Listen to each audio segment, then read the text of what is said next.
ओम शांति।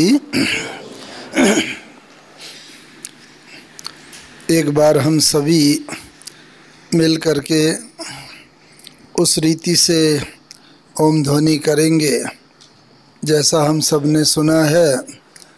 यज्ञ के शुरू में जितने भी आदि रतन हैं वो सब मिलके ब्रह्मा बाबा के साथ साथ ओम ध्वनि किया करते थे।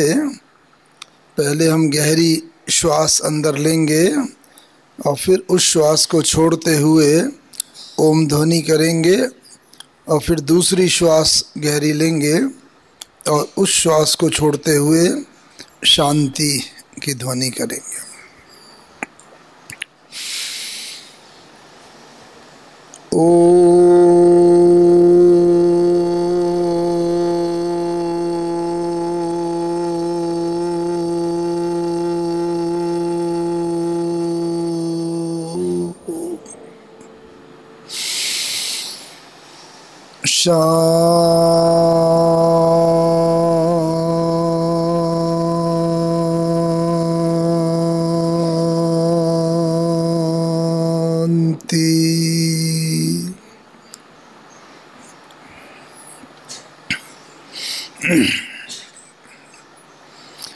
आज की मुरली तो सबने सुबह सुनी ही होगी। मुरली में क्या मुख्य पॉइंट थी? क्या पॉइंट थी आज? 2 बार ज्ञान स्नान करना है। Very good. और भी कुछ थी? हाँ, मेरा तो शिव बाबा दूसरा ना कोई। बहुत अच्छा। और वरदान में क्या था आज? है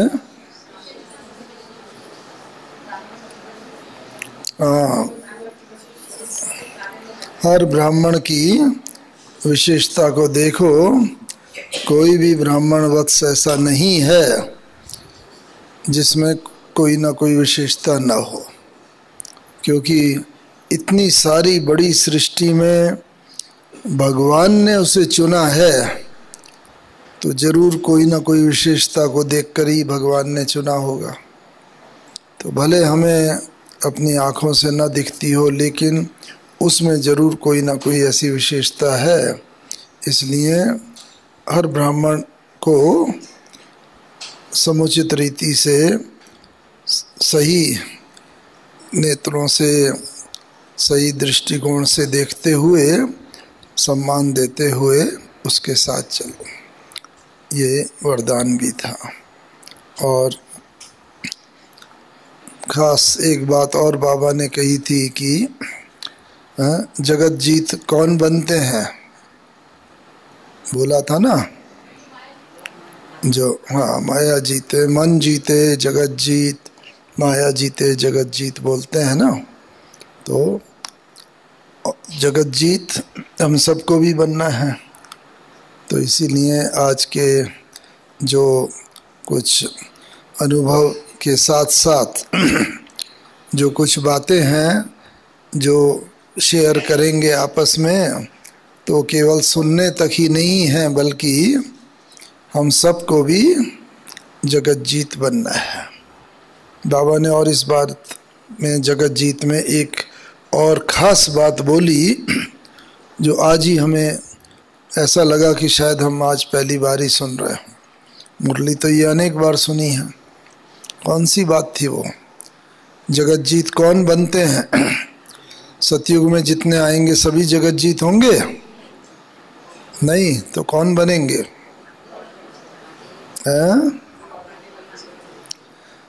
बाबा ने कहा जो सूर्यवंशी चंद्रवंशी होंगे और प्रजा को जगत जीत नहीं कहेंगे।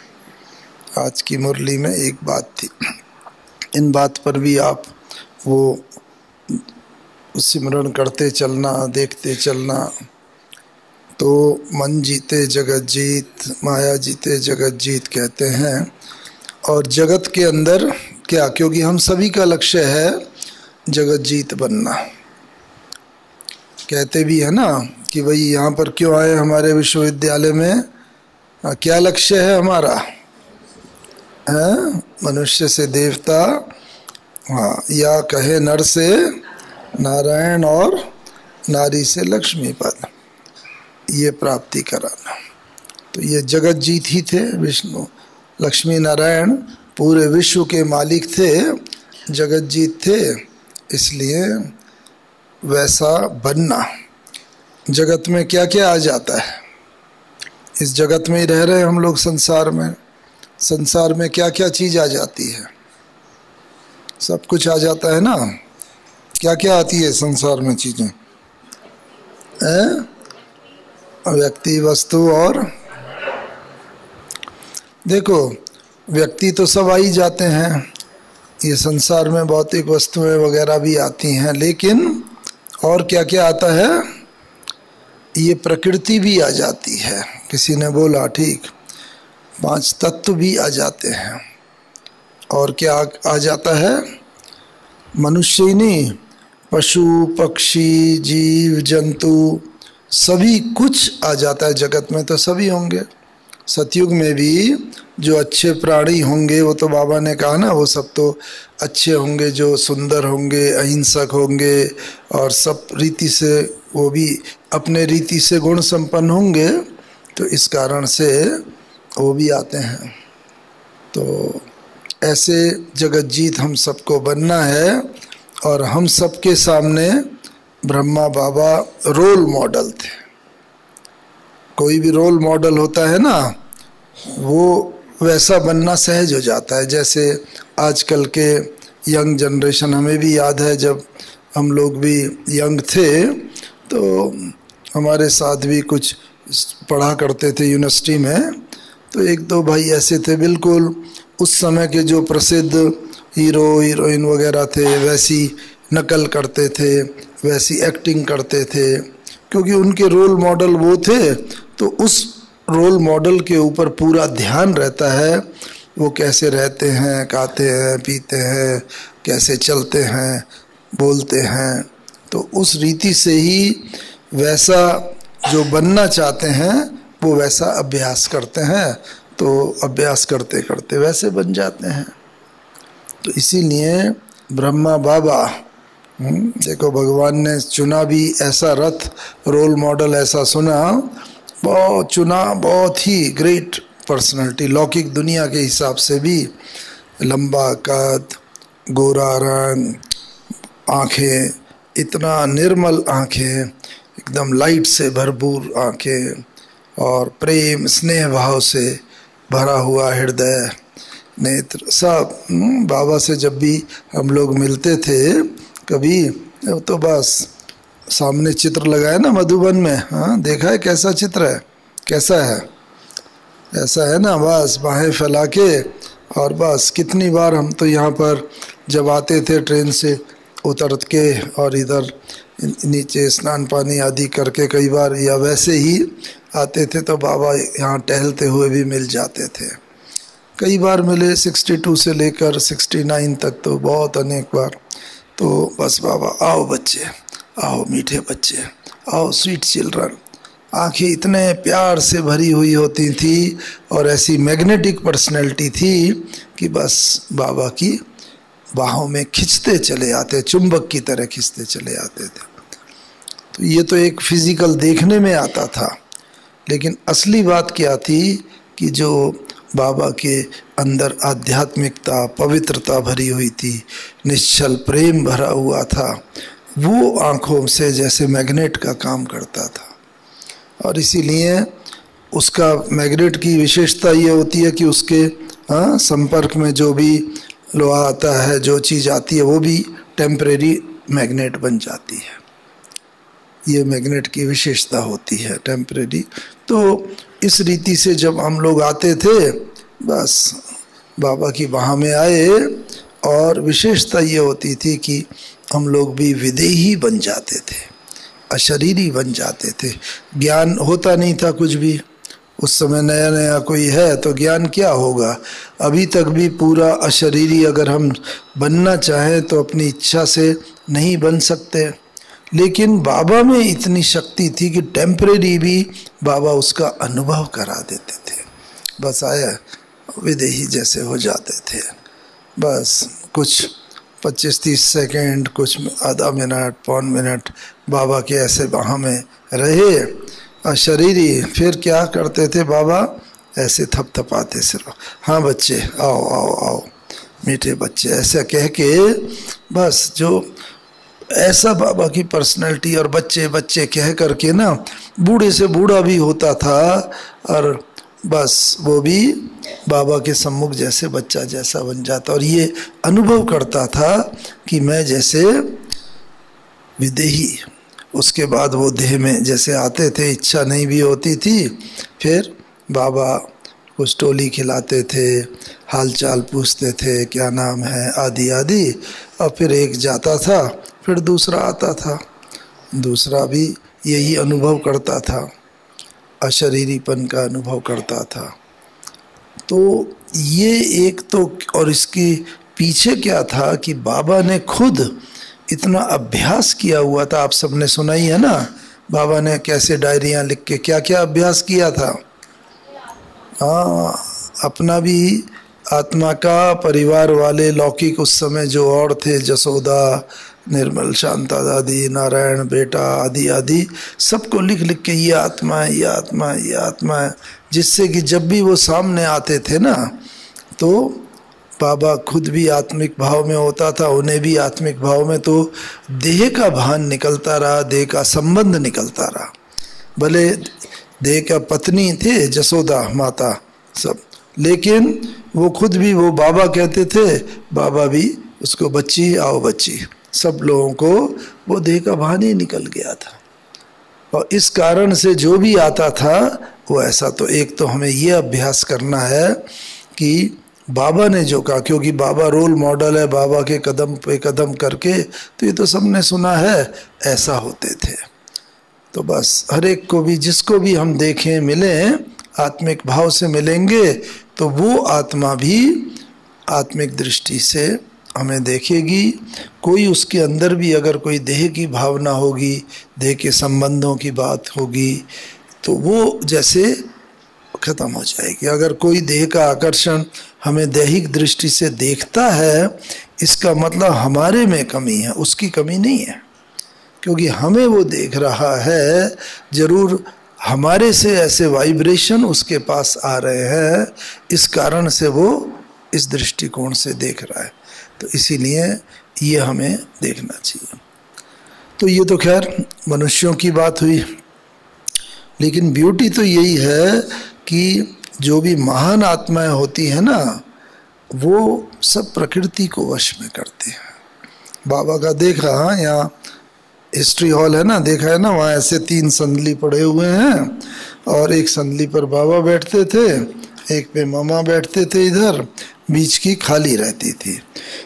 और जब भी पार्टी आती थी, पार्टी वाले मिलके अनुभव वगैरह सुनाते थे, और गुरुवार को जब भोग लगता था तो बाबा जब मुरली चला लेते थे, तो बस आगे जैसे आजकल भी संदेशी होती है, भोग लगाती है, तो बाबा के सम्मुख भी जब वो आता था, भोग लगता था, और फिर संदेशी को बाबा बस, हाँ, बैठ जाती थी संदेशी, बाबा संदेशी को बोलते थे, हाँ बच्ची जाओ, गो सून कम सून, जल्दी जाओ और जल्दी आओ, बस। और बाबा जरा सी यूँ दृष्टि दी, 5-10 सेकंड थोड़ा सा, और संदेशी एकदम उड़ जाती थी, जो भी बहन होती थी। और फिर उसके बाद भोग लगा के आते थे और संदेश वगैरह सुनाते थे। तो ये तो ठीक है, नॉर्मल बात है, अभी भी होता है। लेकिन एक ब्यूटी खास जो देखी हमने, जब भोग लग जाता था तो भोग बाबा खोल के डब्बी में जो कुछ भी मीठा बना होता था, हलवा या जो भी भोग, वो बाबा थोड़ा सा लेके हथेली पर रखते थे, और बस बाबा ऐसा कहते थे, हाँ बच्ची आओ, बच्ची आओ। और कहीं से एक चिड़िया, हाँ, छोटी सी बुलबुल होती थी, बस फुदकती आती थी, पहले टेबल पर बैठी, फिर बाबा के हाथ पर बैठी, और वो हाथ पर ही, देखो भले पक्षी है लेकिन कितना सौभाग्य की बात है, भगवान बुला रहा है और वो आए, और फिर वो चूँ चूँ करके थोड़ा सा खाती थी और खा के फिर उसके बाद थोड़ा सा हॉल के अंदर चक्कर लगाया और फिर उड़ जाती थी। तो ऐसे ये देखो प्रकृति पक्षी ऐसे ये वश में बस बाबा जरा सा आह्वान करता था और वो अंत तक आती रही। और हमें याद है जब 18 जनवरी को बाबा ने शरीर छोड़ा और 21 जनवरी को जब भोग लगाया तो हम यहीं थे, तो बस उस दिन वो आई, हाँ, और बस देख देख के ऐसे बड़ा व्याकुल सी जैसे दिखती थी, और उसके बाद से फिर वो कभी दिखाई नहीं दी। तो देखो प्रेम के वशीभूत होकर तो जब ये पशु पक्षी जीव जंतु, चलो ये तो पक्षी ऐसा है जो प्रेमल पक्षी है, मतलब हानि रहित है, लेकिन एक बार की बात है, इधर आप सबने भी सुना होगा कि यही जो डिस्पेंसरी के आगे ज़मीन है तो तब तो कच्ची थी, तो एक दिन यहाँ पर एक सांप निकल आया। तो बस सांप बड़ी तेज़ी से इधर उधर जा रहा था, तो पास में ही तो कुछ भाई लोग आए और बस डंडा लेके उसे पकड़ने लगे, पकड़ के जैसे मारने के लिए वो। तो बाबा बाई चांस किचन की साइड से उस साइड से आ रहे थे। बाबा ने कहा क्या है बच्चे, तो क्यों भीड़ लगाई, तो सबने बोला बाबा आप इधर नहीं आओ, इधर सांप है। और तो बाबा ने कहा अरे बच्चे क्यों, क्या कर रहे हो, वो तुम्हें कुछ नुकसान कर रहा है क्या? कि नहीं नहीं बाबा, लेकिन सांप है, उसे मारने के लिए हम सब इकट्ठे हुए।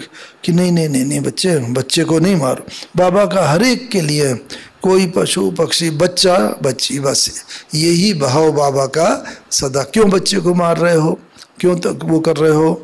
तो एक भाई होते थे, हाँ जयपुर में रहते, बलदेव भाई कुमार थे, तो वो अभी तो शरीर छोड़ दिया, बहुत पुराने, तो वो वहाँ थे। आओ बच्चे इसे पकड़ो और मटके में बंद करके बाहर छोड़ के आओ।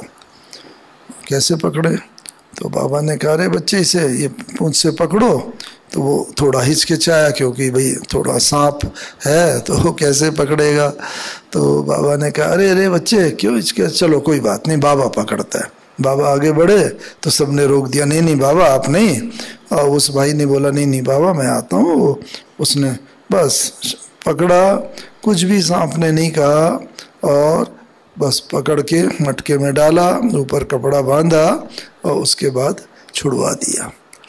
तो जो भक्ति मार्ग में पढ़ा करते थे कि साधु संत आदि तपस्या करते थे, उनके सामने हिंसक पशु भी आते थे, वो अहिंसक जैसे बन जाते थे। तो अपनी उनकी द्वापर युग से जब इतनी शक्ति थी, तो ये तो इस तन में भगवान शिव बाबा सर्वशक्तिवान विराजमान। तो इस कारण से ऐसे ऐसे ये चीज़ें बहुत अक्सर यज्ञ वाले बताया करते थे। ये तो आंखों देखी जो बात है, तो ये तो मैंने वो बताई, क्योंकि लेकिन यज्ञ के शुरू में और किन्हीं स्थान पर जहाँ पर पहले यज्ञ ट्रांसफर हुआ, बहुत सांप निकला करते थे, लेकिन कभी भी किसी ने किसी को कोई हानि नहीं पहुँचाई, नुकसान नहीं। तो ये जो बात है कि ऐसे हमारा बाबा हम बच्चों को ऐसा बनाना चाहता है कि हमारे वाइब्रेशंस जितने प्रेम के, शांति के, शक्ति के होंगे, पशु पक्षी भी वैसा ही व्यवहार करेंगे। क्योंकि समय थोड़ा है, मैं तो बीच बीच में कोई वैसी दृष्टांत इसलिए बता रहा हूँ कि ये जो है ये ऐसी बात है जो जैसे आज का वरदान था, वरदान में था ना, हर ब्राह्मण आत्मा में कोई ना कोई। तो मुझे याद आ गया बाबा की अव्यक्त मुरली। तो बाबा की एक अव्यक्त मुरली में बाबा ने कहा था कि अंत समय बच्चों को सामने 2 पेपर विशेष आएंगे। 2 पेपर का सामना हर बच्चे को करना पड़ेगा। तो कौन से 2 पेपर? एक है ब्राह्मण परिवार का पेपर, और दूसरा पेपर कौन सा? अपने शरीर का पेपर। एक है ब्राह्मण परिवार का पेपर, दूसरा शरीर का पेपर। तो उसी को ही बाबा ने, जैसे आज के वरदान में भी बाबा ने कहा हर ब्राह्मण में, क्योंकि जब अंत समय में क्यों हम लोगों का संपर्क ज़्यादातर अपने ब्राह्मण परिवार से है, या ब्राह्मण परिवार के साथ साथ किसके साथ है? अपने शरीर से तो है ही है, क्योंकि ये हमारा अंत तक का साथी है। और ब्राह्मण परिवार हमारा साथी, बाकी दुनिया से तो लगभग संबंध संपर्क बहुत ही कम होता जाता है व्यवहारिक रीति से। और क्या होगा, और जितना अंत समय निकट आएगा उतना बाबा ने बताया है कि जो दुनिया वाले जो होंगे वो उनका क्या होगा, और ब्राह्मण परिवार, इसीलिए बाबा ने कई बार बताया रिट्रीट सेंटर बन रहे हैं, या ये जो चीज़ें, ये सब ब्राह्मण वत्सों के लिए ही बन रहे हैं। बाबा बना रहा है ब्राह्मण वत्सों के ही तन मन धन से के सहयोग से, क्योंकि अंत में ब्राह्मण बच्चों को ही यहाँ पर आश्रय लेना है। एसाइलम हाउस बन रहे हैं, शरणागति भवन बन रहे हैं ये। तो अंत में जब ब्राह्मण परिवार के साथ भी रहेंगे, और अभी भी जब ब्राह्मण परिवार के संबंध संपर्क में रोज तो आते हैं, मुरली के बाद मिलते हैं, सारा संबंध संपर्क, तो क्या होता है अक्सर करके जब देखते हैं तो अरे ये ब्राह्मण, ये बाबा का बच्चा इतना 25 साल पुराना, 40 साल पुराना, इसमें भी ये कमी है, तो चला लेते अपनी कमी को, चलो मेरे में भी अगर हुई तो कैसे हुई। तो इस कारण से बाबा ने कहा है कि कभी भी किसी भी ब्राह्मण वत्स को देख करके हमारे मन में ये ना आए, क्योंकि राजधानी स्थापन हो रही है और महाराजा महारानी भी बन रहे हैं, राजा रानी भी, प्रजा भी, साहूकार भी, जो बाबा ने बताया सब बन रहे हैं अपने अपने पुरुषार्थ अनुसार। तो जैसा जिसका पुरुषार्थ होगा यहाँ पर, वैसा ही वो वहाँ पद पाएगा। तो इस कारण से अगर किसी का बहुत पुराना भी है और पुरुषार्थ कम है, उसको साधारण पद पाना होगा, इसने उसका साधारण पुरुषार्थ चल रहा है। कोई बाद में आए हैं लेकिन लास्ट सो फास्ट की कैटेगरी में है, अच्छा पुरुषार्थ चल रहा है, तो वो और तेज बहुतों से आगे निकल जाएंगे। तो इसीलिए एक तो ये नहीं आना चाहिए किसी भी ब्राह्मण वत्स को देख करके कि उसके पुरुषार्थ की बात। क्यों? क्योंकि उसे बाबा ने चुना है, भगवान ने चुना है इतनी आत्माओं में से, तो और भगवान का सिलेक्शन ना कभी गलत नहीं हो सकता। त्रिकालदर्शी है बाबा, कहने को तो हम बच्चे भी बाबा त्रिकालदर्शी बना रहा है, कह भी देता है बाबा बच्चे तुम त्रिकालदर्शी, लेकिन फिर भी जो बाबा है एक एक बच्चे का जानता है त्रिकाल, तभी तो भगवान ने चुना है उन्हें। तो इसीलिए जो यहाँ पर आ गया बाबा के घर तक, यानी मधुबन की बात नहीं है, चाहे सेंटर पे भी हो, भगवान के घर तक आ गया, जरूर उस आत्मा में, इतनी 700 करोड़ आत्मा जो विश्व भर में है, उन सब की तुलना में कोई ना कोई विशेषता जरूर ऐसी है, और इस कारण से वो आया है। तो कभी भी उसके प्रति हमारे मन में ये ना हो, तो ये कभी बात ना आए। क्यों? क्योंकि ब्राह्मण परिवार के साथ ही हमें बहुत अनेक जन्मों तक सतयुग त्रेता में भले भिन्न भिन्न नाम रूप में होंगे, लेकिन रहेंगे तो परिवार के साथ ही। इस कारण से एक उनके प्रति ये दृष्टि भाव हो। और क्या दृष्टि भाव हो? ये तो ब्राह्मण परिवार के साथ। तो पहला पेपर ब्राह्मण परिवार के बहुत बात आएगी, ये पुराना है, ये कमी है, इसमें ऐसा क्यों, क्या, कैसे, बहुत, क्योंकि ब्राह्मण परिवार ही साथ में रहना है।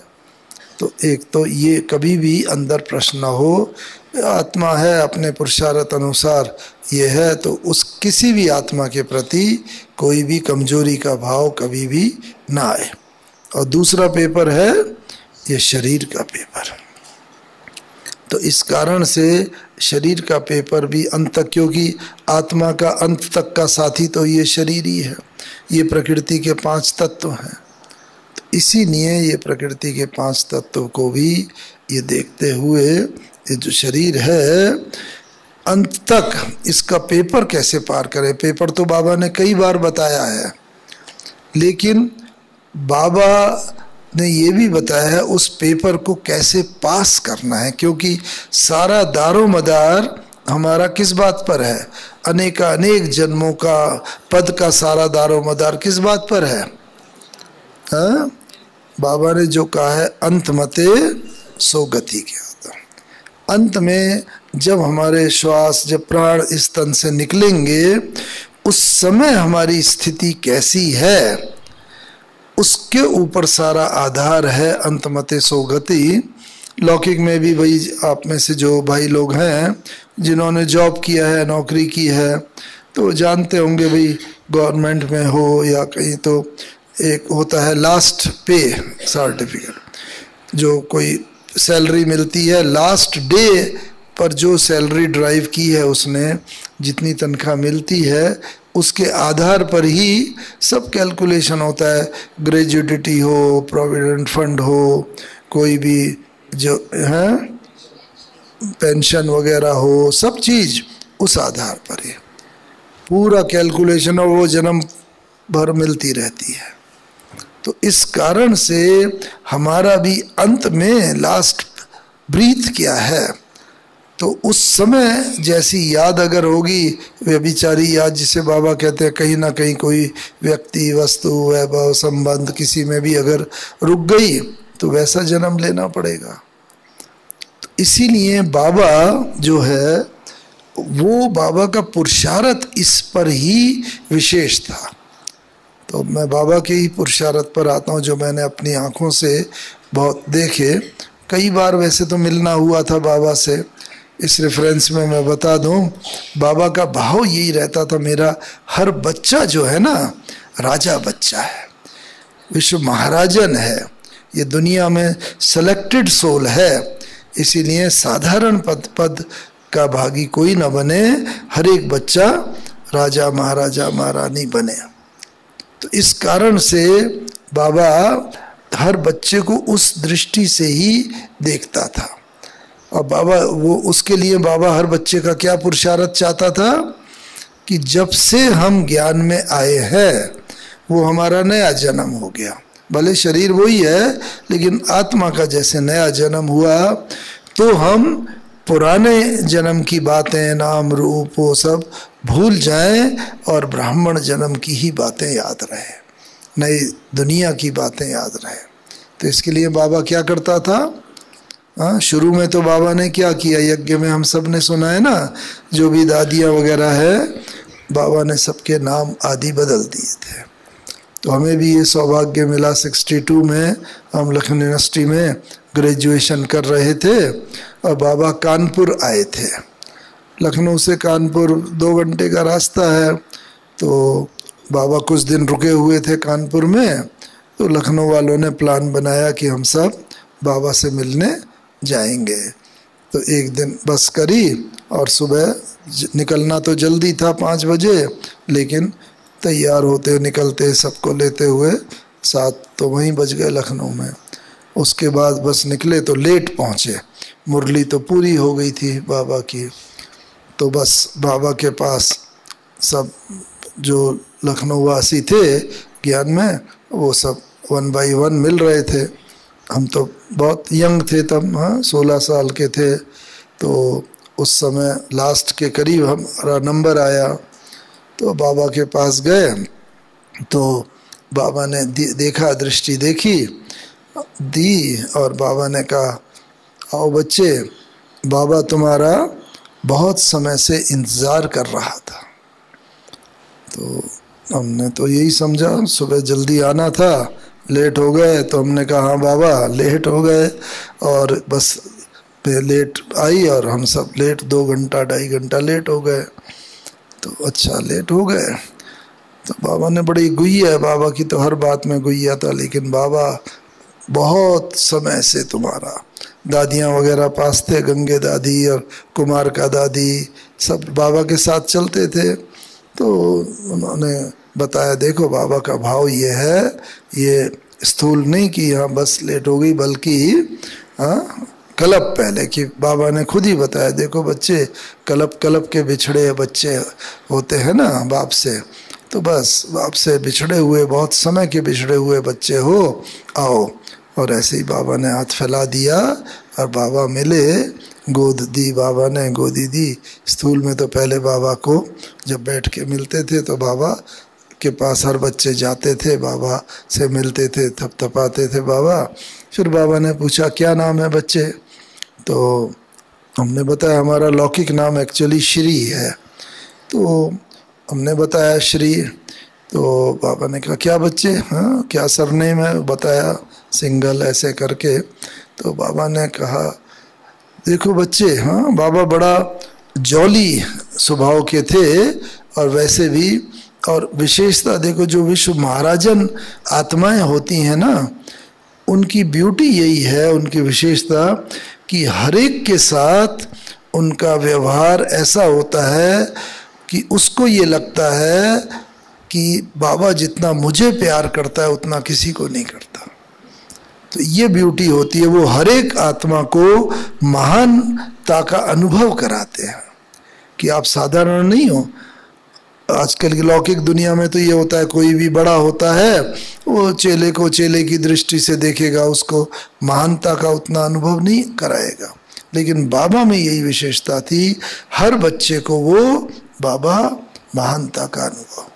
तो बाबा ने कहा जॉली। और दूसरी बात, हर बच्चे को ये लगता था बाबा जितना मुझे प्यार करता है, नहीं तो वो कैसे कब होता था, बच्चों के साथ बाबा बच्चा जैसा, युवानों के साथ बाबा युवान जैसा, जो अधेड़ होते थे उनके साथ अधेड़ जैसा, गांव की माताएं होती थी भोले वाली, उनके साथ बाबा वैसा व्यवहार। तो हर एक को ये लगता था बाबा मेरा है। तो विश्व महाराजन की ये क्वालिटी है, हर एक को ये लगना चाहिए फलानी बहन फलाना भाई ये बहुत हमें दिल से स्नेह, पवित्र स्नेह करते हैं। किसी को भी ऐसा ना लगे कि इनका मतलब ना ये भाई बहन ये तो फलाने को उनको ज़्यादा स्नेह देते हैं और मेरे साथ इनका कम है। वो फिर छोटी छोटी स्टेट के जैसे मालिक बनेंगे। विश्व महाराजन जो होगा विश्व की हर आत्मा को ये अनुभव कराएगा कि जैसे वो हमारा है। तो उस रीति से तो बाबा ने पूछा जब, तो नाम बताया हमने। फिर बाबा ने कहा क्या बोला बच्चे, तो हमने बताया श्री जैसे। तो बाबा ने कहा देखो आओ आओ दादी आओ, गंगे दादी आओ, कुमार का आओ, देखो आज बाबा को एक बच्चा मिला है ऐसा, तो जो चिट चैट हंसी करने के बाबा से भी महान है। ऐसा हो सकता है? नहीं हो सकता। भाव क्या था, बाबा ने पहले वातावरण उसको लाइट करके फिर बाबा ने कहा देखो बच्चे अभी तो श्री बाबा ब्रह्मा बाबा भी नहीं लगा सकता अपने नाम के आगे। श्री किन के नाम के आगे लगता है? देवताओं के, यानी कि उनके आगे जिनकी आत्मा भी पवित्र और शरीर भी पवित्र। तो अभी तो किसी की ना आत्मा पवित्र है ना शरीर पवित्र है। शरीर विकारों से पैदा होता है और आत्मा भी 5000 वर्ष में 84 जन्म लेते लेते अब 63 जन्म से तो अपवित्र बनी हुई है, विकारी। इसीलिए अभी तो कोई नहीं है। तो बाबा आज से हाँ तुम्हारा नाम ये मोहन करता है, मोहन देता है, और अब श्री जैसा बनना है। श्री माने आत्मा को भी पवित्र बनाना है और शरीर 5 तत्वों का बना है प्रकृति का, इस प्रकृति से बने शरीर को भी, प्रकृति के तत्वों को भी पावन बनाना है। तो इस तरीके से तब से बाबा ने जैसे नाम बदल दिया, जिससे पुरानी स्मृतियाँ जो है ना वो सब इस देह और देह के संबंध की वो भूल जाएं, और हाँ हमारा नया जन्म हुआ, ये हमारा नया नाम है। तो इस रीति से, इसका ये मतलब नहीं सबको तो नाम बाबा दे नहीं सकता, लेकिन भाव यही है हर एक ये समझे कि मेरा ये नया जन्म है, और इस जन्म से शरीर से संबंधित जो पुराने संबंध हैं उन सब के बीच रहते हुए भी उनमें हमें लिप्त नहीं होना है। और हमारा ये नया परिवार है, नया जन्म है, वो हमारी स्मृति रहे। एक बात ये होती है। तो उस ये बाबा की एक विशेषता। और बाबा में तो समय कम है तो मैं धीरे धीरे बहुत बार बाबा से मिलना हुआ, हर बार नई नई बातें सीखने को मिलती थी। बाबा ये जो या तो हिस्ट्री हॉल में मिलते थे, बड़ी पार्टी अगर होती थी, अब बड़ी पार्टी का मतलब 15-20 होते थे तो वो बड़ी बहुत बड़ी पार्टी समझी जाती थी। शुरू में तो कम आते थे और 1-2 बच्चे ही अगर होते थे बाबा अपने कमरे में मिलते थे। कमरा अभी तो देखने में इतना बड़ा है, पहले तो बहुत छोटा कमरा था बाबा का, जहाँ पर पलंग पड़ा है बाबा का और एक तरफ जो गद्दी पड़ी है बाबा की, बस उतना ही कमरा था। उसका भी थोड़ा और छोटा था, बाद में बड़ा किया है। बहुत ही छोटा, कुछ 8x8 का 8x10 का ऐसा ही कमरा था बाबा का, बहुत छोटा। तो उस कमरे में बाबा रहते थे। तो अभी तो ये बढ़ा दिया है, तो छोटे कुछ लोग होते थे तो 2-3 लोग वहाँ मिल लेते थे, और ज़्यादा होते थे तो या झोपड़ी में बाबा मिलते थे, और भी ज़्यादा अगर होते थे तो हिस्ट्री हॉल में। तो इस तरीके से बाबा मिलते थे। तो अंतिम दिन की बात मैं विशेष करना चाहूँगा, जिसमें बीच की भी कोई बात आ जाएंगी, कि कर्मातीत अवस्था के लिए वो हमने क्या देखा, क्योंकि हम सभी का लक्ष्य कर्मातीत बनने का है। तो एक तो उस दिन हम तो इंजीनियरिंग पास करके, वो सब तो बहुत लंबा इतिहास है, कैसे बाबा ने खुद इंजीनियरिंग पढ़ने के लिए भेजा, फिर कैसे ONGC में ज्वाइन करा, आसाम में हमारी पोस्टिंग हुई तो बाबा ने आसाम में भेज करके, तब आसाम में 67 में हम गए इंजीनियरिंग पास करने के बाद, और एक भी सेंटर नहीं था कलकत्ता के बाद आसाम और उधर की तरफ त्रिपुरा, ऑल द 7 स्टेट्स में कहीं पर भी कोई सेंटर नहीं था। तो हमने तो बाबा से कहा, बाबा हम तो वहाँ क्या करेंगे जाके, वहाँ तो कोई सेंटर नहीं है, कैसे हमें अपनी पालना क्या महसूसता होगी जब सेंटर ही नहीं है, कहाँ मुरली सुनेंगे। तो बाबा देखो हर बच्चे को किस नज़र से देखता था कि बच्चे वहाँ सेंटर नहीं है, इसीलिए तो बाबा ने तुम्हारी पोस्टिंग उधर करवाई है, इसीलिए तो तुम्हें वो ज्वाइन करना है। क्योंकि हमारा दूसरी और 2-3 ऑर्गेनाइजेशन में भी सिलेक्शन हुआ था, जो एक हैदराबाद में थे और एक दिल्ली में थे। तो हमने कहा बाबा दोनों जगह सेंटर है, हम वो ज्वाइन कर लेते हैं। तो बाबा ने कहा नहीं बच्चे, ये करो और तुम्हें वहाँ जाके सेंटर खोलना है, इसीलिए ये ज्वाइन करो। तो देखो बाबा हर बच्चे को, हम तो अपने को लायक नहीं समझते थे, सेंटर क्या होता है, कैसे खोला जाता है, कोई भी उसकी वो नहीं मालूम थी। लेकिन बाबा हर एक बच्चे को, एक एक बच्चे को महानता की दृष्टि से देखता था और फिर वो बच्चे महान बन जाते थे। तो उस रीति से फिर वहाँ पर गए और वहाँ पर वाकई ये बाबा की कमाल थी। बाबा हर हफ्ते पत्र लिख दिया करते थे। बाबा का पत्र तो बहुत ही ब्यूटीफुल, हाँ, लाल लाल अक्षरों में बाबा का पत्र होता था। सिंधी में बाबा पत्र लिखते थे और 2 लाइनों के बीच में जो जगह होती थी उसमें हिंदी में ट्रांसलेशन करके ईशु दादी वो भेजा करते थे, जिससे हम सब उस पत्र को पढ़ सकें। तो इस रीति से बाबा हर हफ्ते वहाँ पर लिखा, बच्चे अब ये करो, वहाँ पर जाके सेवा करो, मंदिर में सेवा करो। तो मंदिर में जाते थे और भगवान के मुख से निकले महावाक्य होते थे, तो जाते थे, बस वहाँ पर लोग सुन के। और ब्यूटी ये होती थी कि ज्ञान सुनाते थे। और बाबा कई बार बोलता है ना कि जब बच्चा सुनाने वाले में इतनी शक्ति नहीं होती है और सुनने वाले अच्छे होता है, तो बाबा क्या करता है, उनमें प्रवेश करके उनके द्वारा ज्ञान।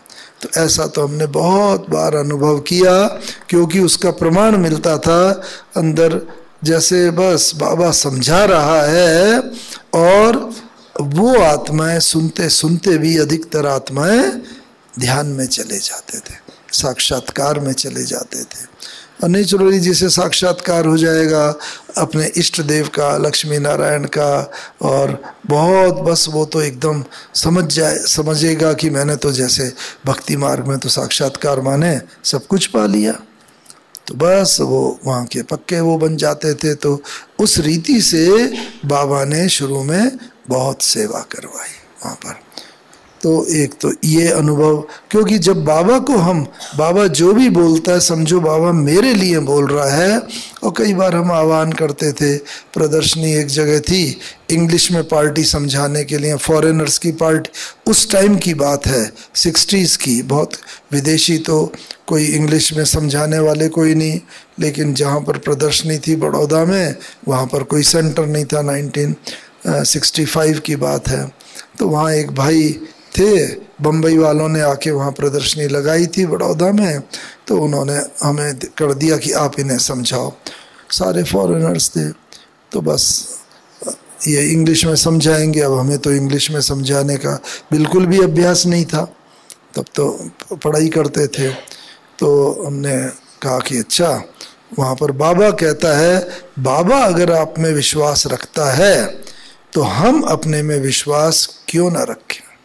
तो बस हमने कहा ठीक है, आप लोग यहाँ खड़े रहो। पहले चित्र के सामने खड़ा किया, हम अंदर गए और तब बाबा का आह्वान किया, बाबा आज बस आपको ही समझाना है, हमें तो इस बात का अभ्यास नहीं है। आप कहते हो कि जब ऐसा समय आता है, समझने वाले बहुत अच्छे होते हैं, समझाने वाले उतना अनुभवी नहीं होता, तो मैं प्रवेश कर समझाता।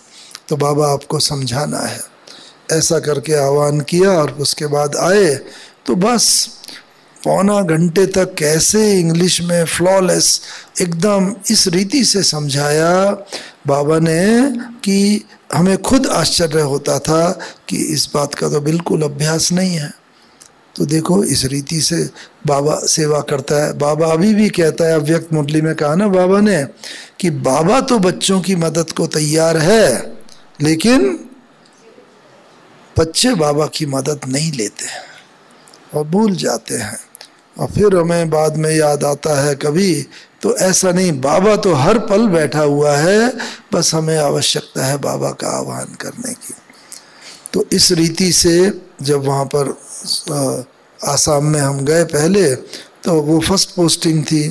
तो वहाँ के बाद बाबा ने, जब बाबा ने भेजा था, हम कहते थे बाबा इतनी दूर जा रहे हैं, तो बाबा ने कहा कोई बात नहीं बच्चे, बाबा भेज रहा है, जब समय होगा तो बाबा तुम्हें बुला लेगा। देखो बाबा ने तो एक जनरल बात से कहा और हम भी यही समझे।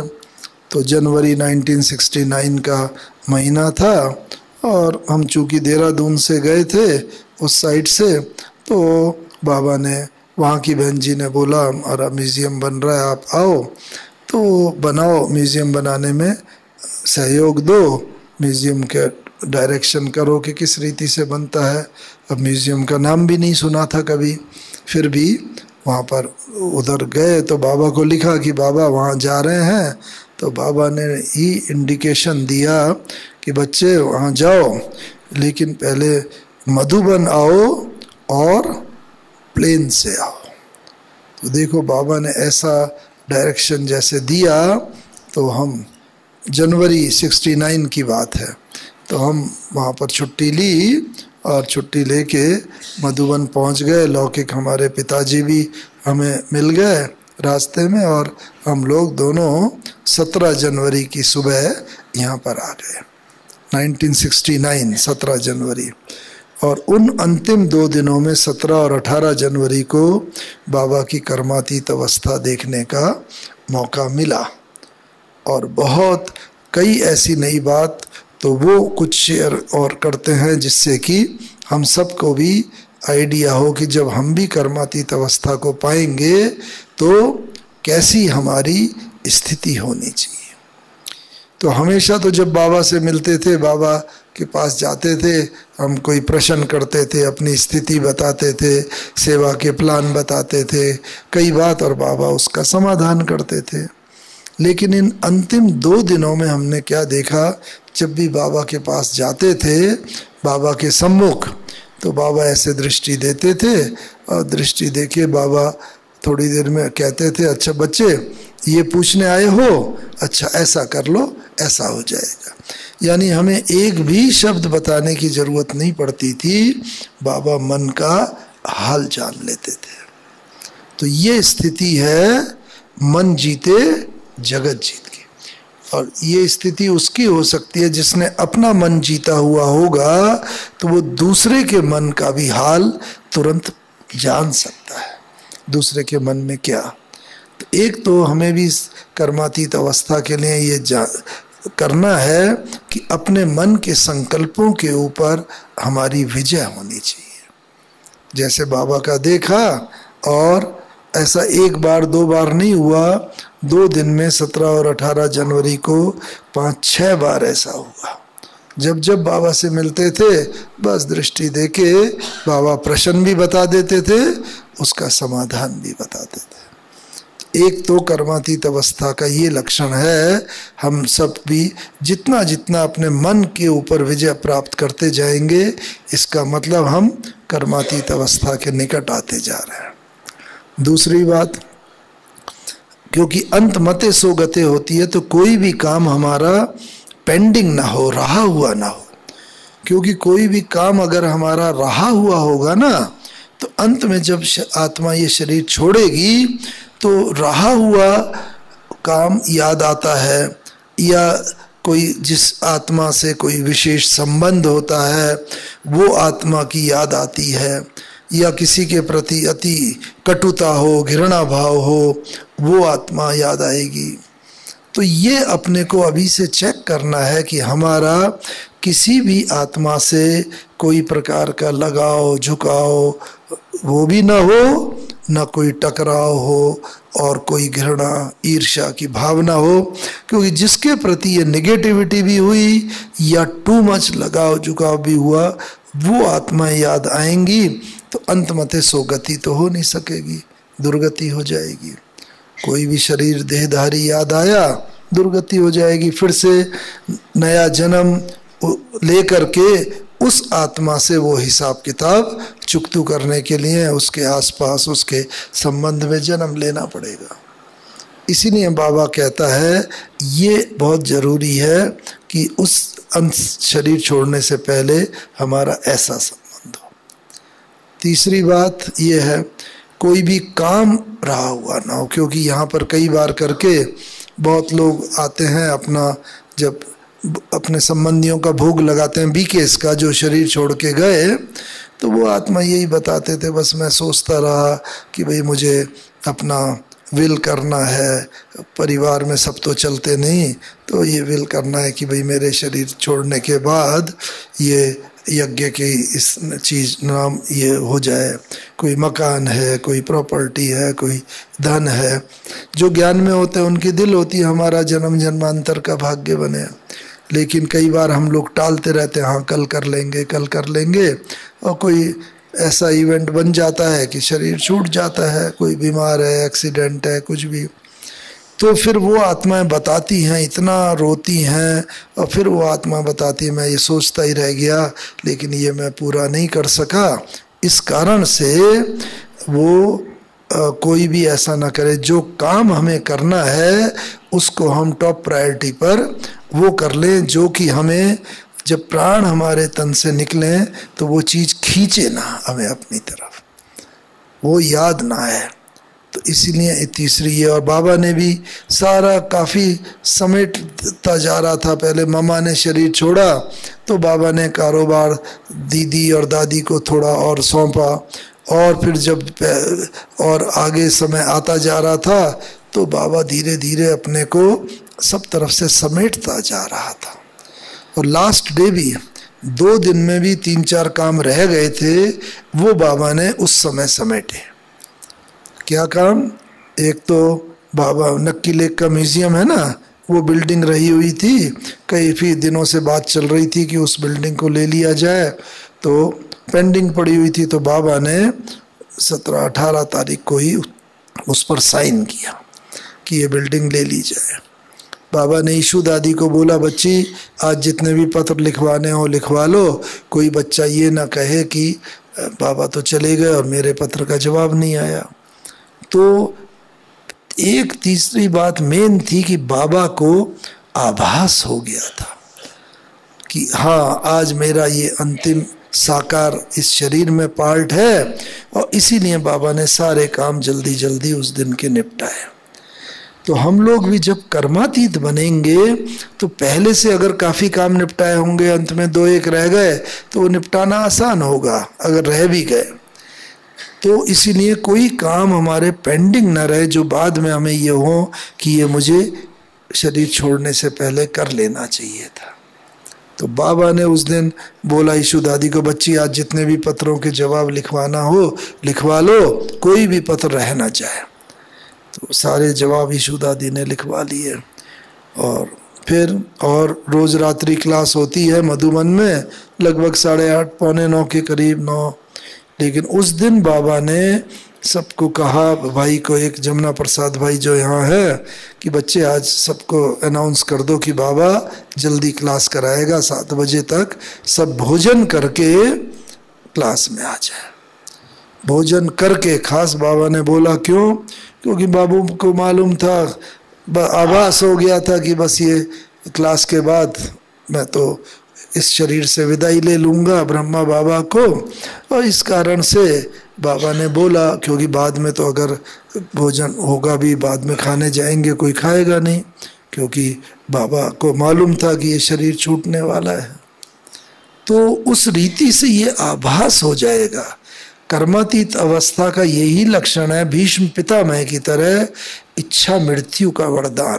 हम सभी आत्माओं को ये इच्छा मृत्यु, हम अपनी इच्छा से शरीर छोड़ेंगे तब ब्यूटी है। अगर दुनिया की तरह ही अर्थक्वेक आया, बिल्डिंग गिरी और उसमें हमने शरीर छोड़ा, क्या दुनिया में और हम में अंतर रहा? हम अपनी इच्छा से शरीर छोड़े, हाँ बाबा अब मेरा यहाँ पार्ट पूरा हुआ, मैं आ रहा हूँ। और वो तब होगा जब हम धीरे धीरे धीरे सब तरफ से समेटा हुआ होगा, अंत में कोई काम याद नहीं आएगा। तो ऐसे ही बाबा ने मुरली जल्दी करके, अच्छा बाबा बच्चों से विदा लेता है, छुट्टी लेता है। बाबा आए और फिर कमरे में गए और कमरे में जाके दादी के हाथ में हाथ और नैन मुलाकात करते हुए बाबा ने देह त्याग किया। तो ये अपनी इच्छा से जैसे देह त्याग करना, ब्यूटी इसमें है। तो हम सब का भी यही लक्ष्य रहे कि बाबा हम सबको भी इस रीति से करना है, और सारा जिससे कोई भी काम अधूरा बचा हुआ और वो ना रह जाए। लेकिन ब्यूटी तो उसके बाद देखी कि बाबा ने शरीर छोड़ा 18 जनवरी की रात को, अर्ली नाइट।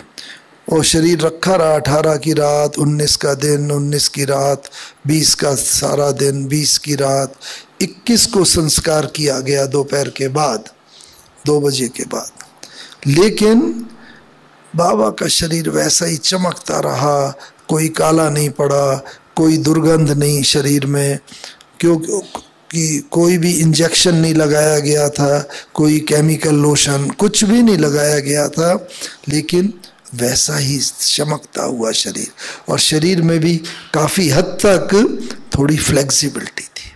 पूरा तो नहीं कहेंगे, शरीर अकड़ जाता है जब आत्मा चली जाती है, लेकिन बाबा को जब हम लोगों ने स्नान कराया और यहाँ पर लाए शांति स्तंभ पर, तब तो ये यहीं संस्कार किया गया। लेकिन बाबा का शरीर वैसे ही चमकता, लगता था जैसे बाबा नींद कर रहा है। अब बाबा कहेगा आओ बच्चे आओ, हमेशा की तरह आओ मीठे बच्चे। बिल्कुल वैसा ही गोरा रंग, कोई काला नहीं पड़ा, कोई दुर्गंध नहीं आई। ये है प्रकृति जीत का लक्षण। ये 5 तत्वों का बना हुआ शरीर है ना, तो अगर हमने भी प्रकृति की सेवा की हुई होगी तो ये प्रकृति हमारा अंत तक साथ देगी, और प्रकृति के कारण हम शरीर नहीं छोड़ेंगे, हम अपनी इच्छा से शरीर। भीष्म पिता का भी है ना, और सारा शरीर छलनी हो गया, लेकिन उसको इच्छा मृत्यु का वरदान था, तो इस कारण से, उस वरदान के कारण ही वो जैसे कि बिल्कुल इतने, जब तक उसकी इच्छा नहीं हुई उसने शरीर नहीं छोड़ा। तो ऐसे ही हम सब भीष्म पितामह यानी ब्रह्मा बाबा के बच्चे हैं, और बाबा ने कहा है ब्रह्मा कुमार कुमारी तो बन गए, अब क्या बनना है? पवित्र तो बन गए हम, और अब ब्रह्मा बाबा के पद चिन्हों पर चलते चलते हमें क्या बनना है? एक शब्द बाबा खास बोलते थे, अव्यक्त मुरलियों में बोला है, हाँ, तो अभी जो है हम लोगों को उस पद चिन्हों पर चल के बाबा के सब चीज़ों की हम पालना तो कर रहे हैं, ज्ञान योग धारणा, लेकिन अंत समय भी बाबा ने जैसे शरीर छोड़ा हम उस रीति से शरीर छोड़ के जाएं जिससे हमारी अंतमते सोगति हो जाएगी। छोड़ना तो है ही है, लेकिन हम अपनी इच्छा से छोड़े। और वो कब होगा? जब ये प्रकृति के जो 5 तत्व है ना, इनको हमने अपना सहयोगी बनाया होगा, मित्र बनाया होगा। ये पवित्र 5 तत्व है ना, तो ये 5 तत्व जो है इनको हमें अपना सहयोगी बनाना बड़ा आवश्यक है, जो बाबा ने भी बनाया। तो वो कैसे बनाएंगे कि रोज हम कम से कम 5-10 मिनट इन प्रकृति के तत्वों को भी योगदान करें। जल का आवाहन 5 तत्व है ना, जल अग्नि वायु पृथ्वी आकाश। तो ये तो बहुत लंबी चौड़ी क्लास है, लेकिन मैं तो यहाँ पर सिर्फ टच करता हूँ विषय कि ज्ञान योग तो हम सब कर ही रहे हैं, लेकिन इन तत्वों को पावन करने के लिए हमें एक एक तत्व से थोड़ी मित्रता करनी पड़ेगी। और मित्र मित्र की रक्षा करता है, मित्र मित्र के प्राण नहीं लेता। तो जल तत्व है मानो, है तो जल तत्व हमारे प्राण लेने का कारण न बने, मृत्यु का कारण न बने, उसके लिए हमें क्या करना पड़ेगा? जल के जो संस्कार हैं वो हमें अपने अंदर धारण करने पड़े। तो और ये तो लंबा चौड़ा, लेकिन मैं केवल एक उसका गुण बताता हूँ। जल का कौन सा विशेष गुण है? शीतलता। और भी एक विशेष गुण है एडजस्टमेंट। हर चीज में जल एडजस्ट हो जाता है। ये जो है गिलास में लो, गिलास में एडजस्ट हो जाएगा, कटोरी में लो, कटोरी में। तो फ्लेक्सिबिलिटी है। ऐसी हमें अपने संस्कारों को इतना फ्लेक्सिबल रखना है कि हर आत्मा के साथ हम एडजस्ट होके चल सकें। तो जल का ये विशेष गुण अगर हमने धारण कर लिया होगा, हम ये ना कहें कि इसके साथ तो चलना आसान है, इसके साथ चलना मुश्किल है। नहीं, सबके फ्लेक्सिबिलिटी। तो क्या होगा? जल कभी भी हमारी मृत्यु का कारण, क्योंकि जल को मित्र बना लिया और मित्र मित्र की रक्षा करता है। ऐसी जल के और बाकी आपका होमवर्क है कि उसका आप सोचना। जल में और संस्कार शीतलता का है, आगे बढ़ने का संस्कार है, जल के अंदर ट्रांसपेरेंसी है। जैसा बिल्कुल साफ होगा तो सब चीज़ें नीचे की दिखेंगी। ऐसे हमारा जीवन में ट्रांसपेरेंट होना चाहिए, शीतलता से भरपूर, आदि आदि ऐसा। दूसरा तत्व है धरती। धरती का कौन सा विशेष गुण होता है? पृथ्वी का सहनशीलता। ये भी है, बहुत अच्छा गुण है। लेकिन उससे भी बड़ा धरती का गुण है दातापन का। धरती दाता है। धरती से ही हमें अनाज मिलता है, फल फूल, जमीन से ही सब पैदा होते हैं। पेट्रोल डीजल ये सब चीज़, एनर्जी, सब कुछ धरती से मिलता है। तो ऐसे ही अगर हमने धरती का गुण दातापन का धारण किया होगा, हमारे सम्मुख जो आए वो खाली ना जाए। तो धरती के समान अगर हमने दातापन का गुण धारण किया होगा, कोई स्थूल चीज की बात नहीं है, अनाज कपड़ा पैसा धन दौलत नहीं, इसमें तो पैसा है, हर एक की स्थिति अलग अलग है, लेकिन प्रेम, सद्भावना, सहिष्णुता, सम्मान, आदर भाव, जिस चीज में कोई पैसा भी खर्च नहीं होता, कोई बात नहीं, हम अपना उसके साथ ये धरती का अगर हमने गुण धारण किया होगा तो क्या होगा? धरती को जैसे हमने पृथ्वी को अपना मित्र बना लिया, और पृथ्वी फिर कभी जितना भी अर्थक्वेक आएगा, जितने भूचाल आएंगे, धरती हिलेगी।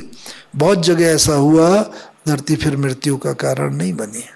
बाबा ने कहा है मैं बच्चों की रक्षा के लिए बंधा हुआ हूँ। बस आवश्यकता ये है, बच्चे जो है ना अपना क्लीन और क्लियर बुद्धि योग अगर होगा, बाबा समय पर टच करेगा। बंधा हुआ है बाबा, लेकिन बच्चे अगर उसे रिसीव ही नहीं कर पाएंगे तो कैसे होगा? और बाबा ने कहा जो बच्चे रिसीव कर लेंगे ऑटोमेटिकली उनके पैर उधर बढ़ेंगे जहां सेफ्टी होगी। बच्चों का बाल बांका भी नहीं हो सकता। बाबा बंधा हुआ है बच्चों की रक्षा के लिए, लेकिन बच्चों को अपना बुद्धि हो क्लियर।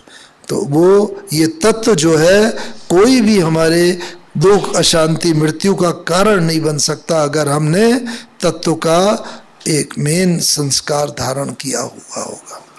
तो ये धरती का गुण है। ऐसी वायु का कौन सा बड़ा गुण है? हल्कापन का। अभी थोड़े दिन 2 दिन पहले ही कई हिस्सों में भारत में ही आगरा साइड में यूपी और राजस्थान, यहाँ तो आप लोग न्यूज़पेपर या उतना नहीं मिलता होगा, न्यूज़ आई थी कि बहुत 100-150 लोग मर गए। इतनी तेज हवा का बवंडर चला कि अनेक लोगों की मृत्यु हो गई। ये तो एक रिहर्सल है। बाबा ने बताया अंत समय 5 तत्व एट ए टाइम अपना जब अटैक करेंगे तो ये तो वायु से बचने का क्या साधन है कि चारों तरफ जितना भी हो। 2 दिन पहले भी बाबा का आया था ना तत्व, यहाँ पास तक आएगा लेकिन आपके पास वो सूली से कांटा हो जाएगा, आपके पास वो नुकसान नहीं होगा, बाहर बहुत बहुत नुकसान होगा। तो वो क्यों होगा? क्योंकि हमने अगर प्रकृति की सेवा की होगी, प्रकृति के साथ अपने संस्कारों को मैच किया होगा। और ब्रह्मा बाबा यही तो करते थे, बच्चों को ले जाते थे और पहाड़ पर घूम के बैठाते थे, बाबा बच्चे योग करो। भले इन शब्दों में नहीं होता था प्रकृति को योगदान करो, लेकिन तब यही होता था कि प्रकृति की गोद में ओपन में बैठ के भाव यही होता था कि प्रकृति को हम अपने शुद्ध वाइब्रेशन दें, उसे मित्र बनाएं। तो वायु का मुख्य गुण है हल्कापन, हर चीज को ऊंचा उड़ाती है। तो ऐसे ही हम जीवन में सदा हल्के रहें, कोई भी परिस्थिति आए वो हमें भारी ना बना दे। और जितना हम हल्के रहेंगे तो वायु के जितने प्रकोप होंगे, जितने अटैक होंगे, कोई बहुत तेज साइक्लोन भी आएगा लेकिन वो हमारे नुकसान का, मृत्यु का, अशांति का कारण नहीं बन सकता। ऐसी चौथा तत्व कौन है? आकाश। आकाश तत्व की क्या विशेषता है? विशालता। ऐसे ही बाबा कहता है इतने विशाल हृदय बनो। कितने विशाल हृदय कि हर व्यक्ति को हम क्षमा कर सके। जो भी महान आत्माएं होके गई हैं, वो महावीर स्वामी, गौतम बुद्ध से लेकर चाहे धर्म पिता हो, जो भी महान आत्मा है उनमें सबसे बड़े से बड़ा गुण था क्षमा का। तो इसीलिए हमें ये गुण अपने में अंदर देखें। किसी के प्रति दूसरे ने जितनी भी हमारे से नेगेटिविटी की हो, लेकिन हमारे मन में उसके प्रति बदला लेने की भावना ना हो। और ये नहीं होगा इसका मतलब हमने क्षमा कर दिया, और जब क्षमा कर देते हैं तो फिर वो व्यक्ति याद नहीं आएगा इसने ये नेगेटिव किया, मैं इसके साथ ये करूं, ऐसी बात कुछ नहीं होगा और वो व्यक्ति दिमाग से निकल जाएगा। और अंत में जब हमारे प्राण निकलेंगे तो ये ही चीज़ बहुत बहुत मदद करेगी। कोई भी ऐसा व्यक्ति, क्योंकि निगेटिव जो हमारे साथ, हम तो अच्छा कर रहे हैं लेकिन कईयों का संस्कार होता है वो आपका खराबी करेंगे, नेगेटिव करेंगे, आपकी प्रोग्रेस में बाधा पहुंचाएंगे, रुकावट डालेंगे। तो लेकिन ब्यूटी तो यही है, ऐसी आत्माओं को भी हम क्षमा करें। क्षमा करो और क्षमा मांग लो, जीत है इसमें हार नहीं। क्षमा वीरों का भूषण है, कायर का व्यवहार नहीं। जो कायर होगा वो क्षमा नहीं कर सकेगा, जो वीर होगा, महावीर होगा, वो क्षमा कर सकेगा। इसीलिए हम सब तो महावीर हैं, बाबा ने बोला, तो इसीलिए कायर तो है नहीं। तो किसी की भी कोई नेगेटिविटी, कोई बात बुद्धि में ना रहे तो क्या होगा? हम सदा हल्के रहेंगे और हल्का व्यक्ति तो ऊपर ही उठता है, आत्मा उड़ के समय पर चली जाएगी, कोई भी साइक्लोन उसका नुकसान नहीं कर सकता। और 5वां तत्व है अग्नि तत्व। अग्नि देवता किस रीति से है प्रकृति में? हाँ, सूर्य के रूप में। सूर्य है ना, तो सूर्य के रूप में वो अग्नि देवता। और अग्नि का मतलब क्या है? अग्नि में कोई चीज डाल दो उसका रूप बदल जाता है। ऐसे ही बाबा ने कहा आपका अंत समय ऐसा अग्नि का स्वरूप हो, ज्वालामुखी रूप हो, जो बाबा ने कहा है कि लोगों का स्वरूप बदल जाए। अंत में आएंगी आत्माएं, रोती हुई आत्मा आए, आपके सम्मुख आए, आपका रूप देख के उसका रूप बदल जाए और रोती हुई आए, हंसती हुई चली जाए।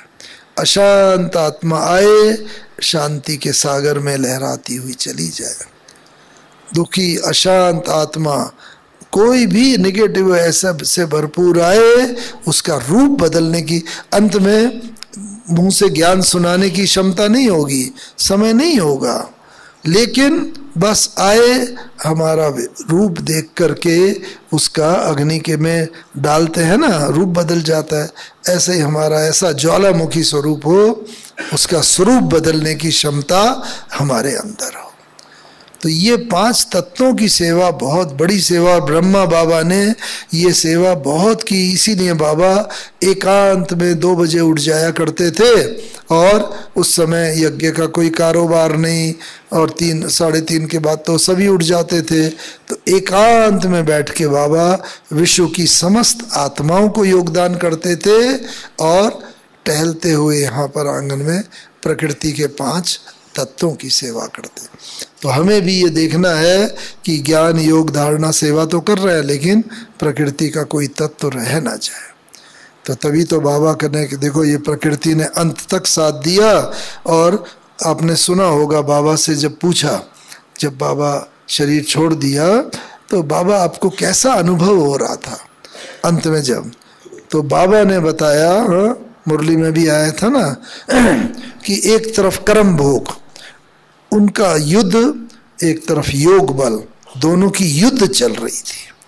कर्म भोग अपनी तरफ खींच रहा था, शरीर में पेन हो रहा था, दर्द हो रहा था, और दूसरी तरफ ये तो भोग बल हो गया, जो शरीर की जो भी हिसाब किताब है वो एक तरफ, दूसरी तरफ योग बल यानी कि जो बाबा की याद वो खींच रही थी। तो शुरू में ये भोग बल ये ज़्यादा शक्तिशाली था, बहुत दर्द था, लेकिन धीरे धीरे ये कमज़ोर होता चला गया, योग बल बढ़ता चला गया, और अंत में योग बल ने भोग बल के ऊपर विजय प्राप्त कर ली, और इसके बाद आत्मा जैसे मक्खन से बाल की तरह निकल के चली आई। तो अंत में ब्यूटी तभी है जबकि हम भी ब्रह्मा बाबा की तरह ये शरीर छोड़ के कर्मातीत अवस्था को प्राप्त करके चले। और इसके लिए क्या होगा कि स्वस्थिति द्वारा परिस्थिति पर विजय प्राप्त करने की शक्ति हमारे अंदर हो। परिस्थितियां तो आएंगी, बहुत आएंगी। बाबा के सामने कौन सी परिस्थिति विशेष आती थी? खांसी रूपी परिस्थिति। कई बार बाबा ने मुरली में बोला है ना, खांसी भी आती थी, हम लोगों को लगता था बाबा की आंखों में पानी भी आ जाता था, खांसते खांसते हमें लगता था अरे कितना कष्ट बाबा को हो रहा है जब मुरली सुनते थे।